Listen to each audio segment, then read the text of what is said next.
आज हम गुरु भक्त उतंक की कथा आपको सुनाते हैं। गुरु भक्त उतंक आचार्य वेद के शिष्य थे। एक बार राजा जनमेजय और पौष ने आचार्य वेद को पुरोहित के रूप में वरण किया।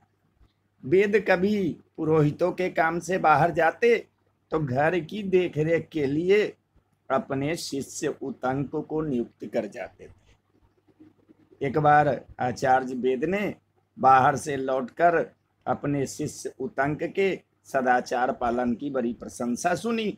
उन्होंने कहा कि बेटा, तुमने धर्म पर दृढ़ रहकर मेरी बड़ी सेवा की है। मैं तुम पर प्रसन्न हूँ। तुम्हारी सारी कामनाएं पूर्ण होंगी। तुम्हारी शिक्षाएं पूरी हुई। तुम अब जाओ। उतंक ने प्रार्थना की कि आचार्य, मैं आपको कौन सी प्रिय वस्तु भेंट में दूं? आचार्य ने पहले तो अस्वीकार किया, पीछे कहा कि अपनी गुरु माता से पूछ लो। जब उतंक ने गुरु माता से पूछा तो उन्होंने कहा कि तुम राजा पौष के पास जाओ और उनकी रानी के कानों के कुंडल मांग लाओ।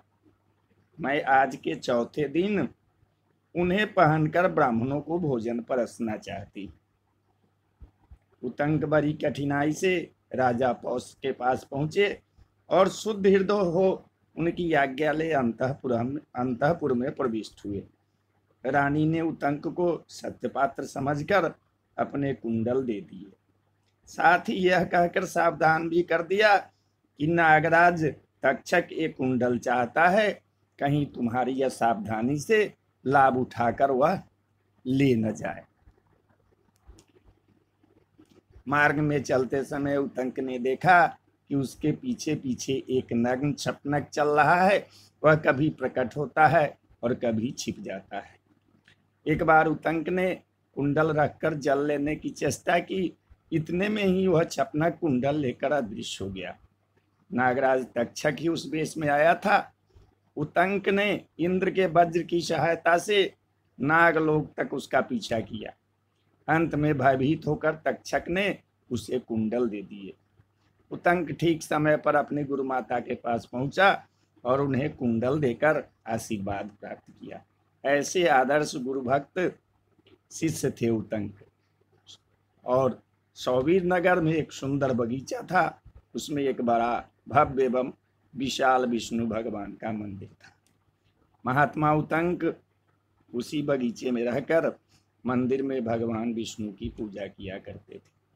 वे भगवान की सेवा में रात दिन लगे रहने वाले परम शांत, निष्प्रिय, दयालु और महात्मा थे। एक दिन कनिक नाम का व्याध डाकू मंदिर के सामने से निकलकर जा रहा। उनकी दृष्टि मंदिर के ऊपर लगे हुए स्वर्ण कलश पर पड़ी। उसे देखकर कनिक ने अनुमान लगाया कि मंदिर के अंदर अपार धन संपत्ति होगी। रात में वह मंदिर में घुस गया। महात्मा उतंक उस समय भगवान के ध्यान में निमग्न होकर उनका भजन कर रहे। डाकू ने देखा कि जागते हुए व्यक्ति के सामने से धन ले जाना बड़ा मुश्किल है। अतः उसने एक हाथ से उनकी चोटी पकड़ी और दूसरे हाथ में तलवार लेकर उनका मस्तक काटने को तैयार हो गया। बड़े मीठे शब्दों में उतंक ने डाकू से कहा कि भद्र, मैंने तुम्हारा क्या अपराध किया है जो तुम मुझे मारने को उद्यत हो? मुनि उतंक की अमृतमयी वाणी का प्रभाव डाकू पर ऐसा पड़ा कि उसका हृदय बिल्कुल पलट गया। पहले किए पापों का पश्चाताप करके वह क्षमा मांगते हुए रोने लगा। जब वह इस पश्चाताप की जलन को न सह सका तो उसने अपने प्राणों को त्याग दिया। तब मुनि ने भगवान का चरणामृत उसके मृत शरीर पर डाला। उस दिव्य भगवत चरणामृत के स्पर्श से डाकू का उद्धार हो गया। मुनि पुनः भगवान की भक्ति में तल्लीन रहने लगे। समय आने पर वे भी दिव्य रूप धारण कर भगवत धाम में चले गए। तो बोलिए जय श्री कृष्ण, जय श्री कृष्ण।